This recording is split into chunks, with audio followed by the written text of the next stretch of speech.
Hello guys, তোমরা কেমন আছো? আশা করি তোমরা ভালো আছো। আমিও ভালো আছি। তোমরা দেখো, আমার এই ফার্স্ট ব্লগ। আমি কখনো ব্লগ বানাই নাই, আমি পারি না। সত্য কথা যেটা, আমি ব্লগ বানাইতে পারি না। অনেকে আমাকে বলে ব্লগ বানার জন্য, আমি পারি না। কিন্তু আস্তে আস্তে চেষ্টা করতেছি, কারণ আমারে কেউ সাপোর্ট না করলে আমি আবার আগাইতে পারি না। আমি একটু আধা ঘুরা পাকি আর কি। তো তোমরা আমি ফার্স্ট আমি আগরতলা নিয়ে আমি ফার্স্ট এই দুর্গাবাড়িতে গেলাম। দুর্গাবাড়িতে গিয়ে সেরা মাকে মোমবাতি ধূপকাঠি দিলাম। তারপরে গেলাম দক্ষিণবাড়িতে, গেলাম গিয়ে ওইখানেও মোমবাতি ধূপকাঠি দিলাম। দিয়ে সেরা রাস্তাতে কতক্ষণ কীর্তন হইছিল, কীর্তনে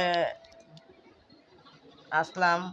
তারপরে দেয়া কি বলবো, আমি তো বুঝি না। তোমরা পয়লা বৈশাখ কীরকম কাটাইছো আমারে জানাইও। তোমরা আমার ব্লগটা কীরকম হয়েছে তাও কইও। আমার এই যে ছোট্ট, আমার সাথে ছোট্ট একটা পোলা দেখছো, একটা ব্লগারই, কিন্তু ও আমার, আমি পৌষ মাসে দোকানদারি যে করলাম, চৈত্র মাসের দোকানদারি যে করলাম, ও আমাকে অনেক সাপোর্ট করেছে। তার জন্য ওকে অনেক অনেক থ্যাংক ইউ। ওর জন্য আমি দোকানদারিটা ঠিকভাবে করতে পারলাম।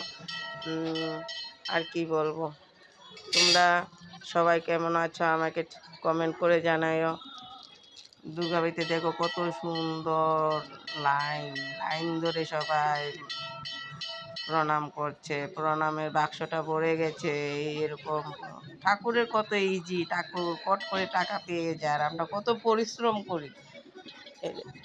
সবাই মনের আশা পূর্ণ করো। আর কি বলবো মা, আমার ভিডিওটা এত লম্বা, আমি বলতে বলতে তো আমার গলার পানি শুকিয়ে গেল। মা, আমি চন্দ্রবিন্দু লইলাম, লইয়া সেরা আমি এবার মুখে দিলাম। এইবার